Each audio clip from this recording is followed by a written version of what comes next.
We're set on sainthood. We have been on an epic adventure to find answers to life's greatest questions. And though the struggle is so real, when you're on an adventure with Christ, it's all worth it. Please join us in the universal call to be set on sainthood. One saint we saw recently is Carlo Acutis. He's going to be canonized as saint very soon, so we are so thrilled. We saw him yesterday in Assisi.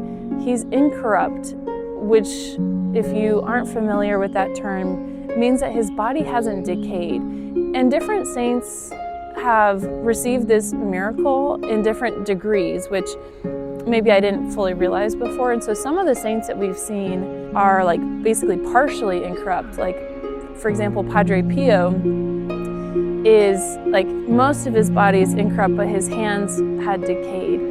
And some other saints, maybe just like their finger or was incorrupt. That's St. Catherine of Siena, and some part of her like face or her head. It was a little hard to tell. Or for example, St. Anthony of Padua, just his tongue and his jawbone. But Carlo is fully incorrupt, and he was just so beautiful and at peace. He died of cancer when he was 15. We're from the same generation, and so he's always been very close to my heart in terms of like we were born in the 90s. Like, we grew up in the same type of society, and he